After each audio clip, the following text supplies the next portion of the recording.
ပရိသတ်များအားလုံးပဲမင်္ဂလာပါရှင်ကျမတို့ရဲ့ channel လေးကနေပြန်လည်ပြီးတော့ကြိုဆိုလိုက်ပါတယ်နော်ဒီကနေ့ပရိသတ်ကြီးတို့ကိုဖတ်ပြပေးမှာကတော့အိမ်ရဲ့အလတ်မသားကြီးဆိုတဲ့ဝတ္ထုလေးကိုဖတ်ပြပေးမှာပဲဖြစ်ပါတယ်ရှင်အစီအစဉ်လေးကိုမစခင်ပါလေပရိသတ်ကြီးတို့ကကျမတို့ရဲ့ channel လေးကို subscribe နဲ့အသစ်တင်တိုင်းသိရဖို့ဘေးနားက notification လေးကိုနှိပ်ပြီးထားကြပါအောင်နော်ကဲဒါဆိုရင်တော့ဇလန်းလေးကိုစလိုက်ကြရအောင်ပါနော်အိမ်ရဲ့အလုတ်သမားကြီးနေဝင်ရိုးရီအချင်းရောက်တိုင်းဟောင်းနှွမ်းနေတဲ့စပိန်အိုလေးကိုတွန်းပြီးအိမ်ထဲဝင်လာတတ်တဲ့ထုံးဖေကိုကြည့်ပြီးတားဖြစ်သူမင်းကအမြဲတမ်းမျက်မှောင်ကျုပ်တတ်ပါရဲ့အဖေရဲ့အင်ကြီးတွေမှာ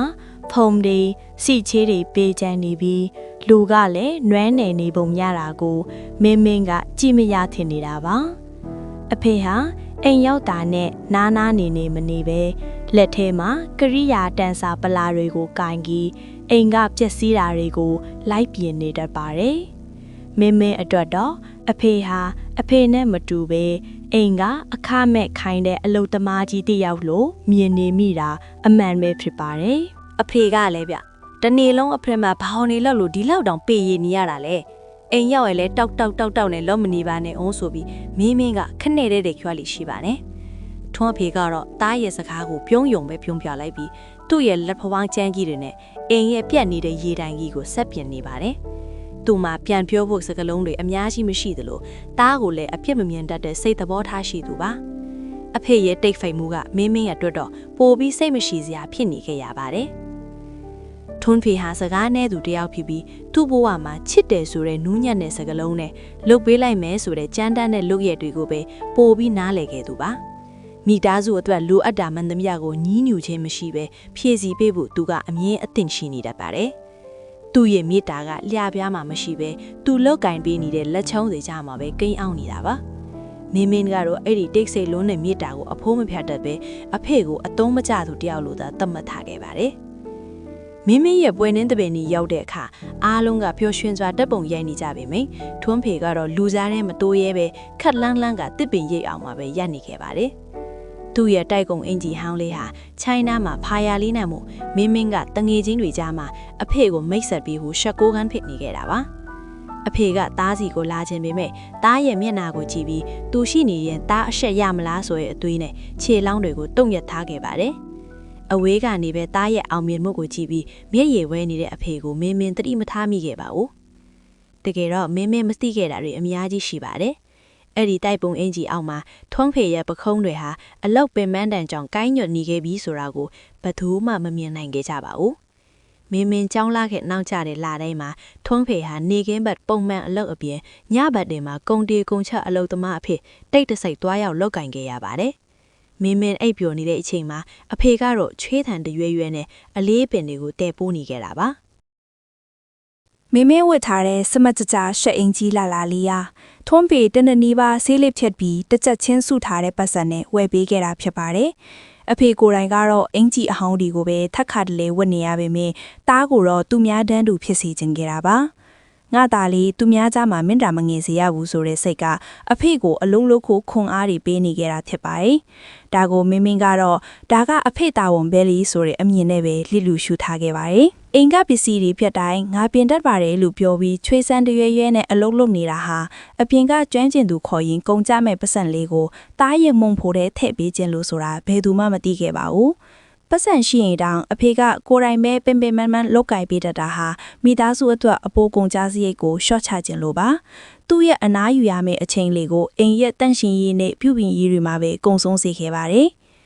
အဖေဟာအိမ်အတွက်တော့တက်ရှိစက်ရုပ်တရုပ်လိုပြုမှုနေခဲ့တာပါတနေ့မှာတော့အမဲတန်းတချီချီမိဟဲနေတဲ့စပိန်အိုတန်လေးဟာအိမ်ရှိမှာထူးထူးခြားခြားရပ်တန့်သွားခဲ့ပါတယ်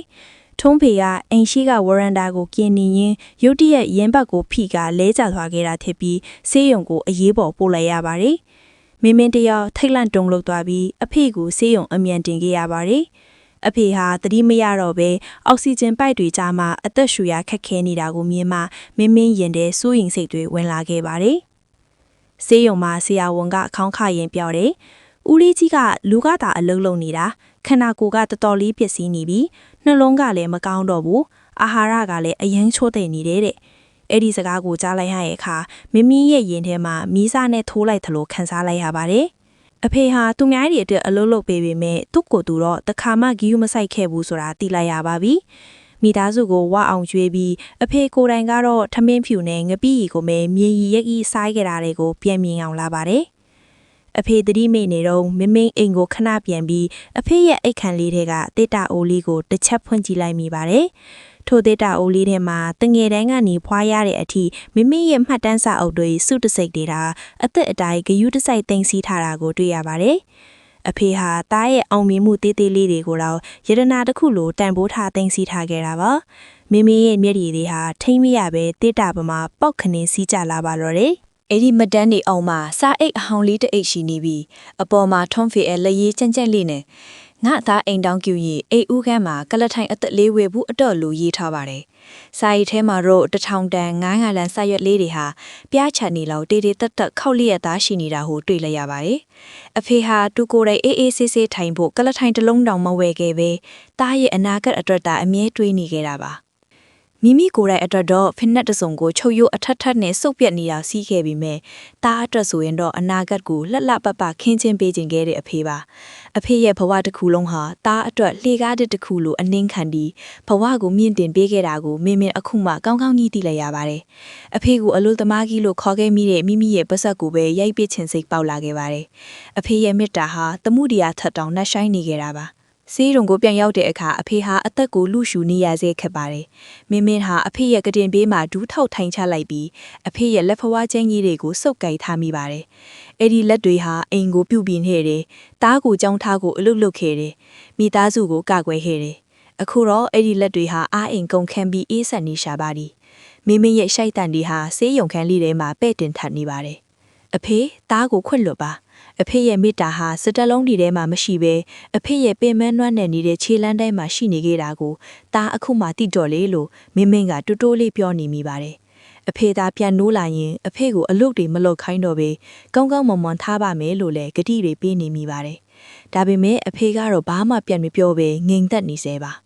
အဖေဟာအိမ်ရဲ့အလုသမားကြီးမဟုတ်ပေမြေကြီးထဲမှာမြုပ်နှံထားတဲ့အုတ်မြစ်တစ်ခုလိုမိသားစုအိမ်ကြီးမပြိုလဲအောင်အသက်နဲ့ရင်းပြီးထောက်ကန်ပေးထားတာကိုမင်းနားလေသွားပါပြီ။အုတ်မြစ်ဆိုတာဘယ်သူမှမမြင်နိုင်ပေမဲ့အပေါ်ကအဆောက်အဦခိုင်ခန့်ဖို့အတွက်အရေးအကြီးဆုံးအစိတ်အပိုင်းဖြစ်ပါတယ်။အဖေသာမရှိရင်ဒီအိမ်ကြီးဟာပြိုလဲပျက်စီးသွားမှာအမှန်ပါပဲ။အဖေရဲ့တန်ဖိုးဟာအိမ်ကြီးရဲ့ခိုင်ခန့်မှုမှာရှိနေတာပါ။ညနေပိုင်းရောက်တဲ့အခါ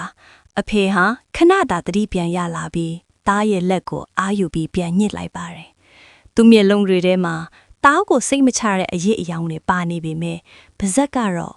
တားထမင်းစားပြီးပြီလားလို့ပဲမီးရှာပါတယ်။အဲ့ဒီစကားတစ်ခွန်းကမင်းရဲ့နှလုံးသားကိုဓာတ်နဲ့မွန့်လိုက်သလိုခံစားရစေပါတယ်။မိမိကိုယ်တေးအံ့ဆဲဆဲအခြေအနေမှာတော့တားကိုပဲပူပန်နေတဲ့အဖေမေတ္တာဟာအံ့ဩစရာကောင်းလာပါတယ်။မင်းကအဖေကိုဖတ်ထားပြီး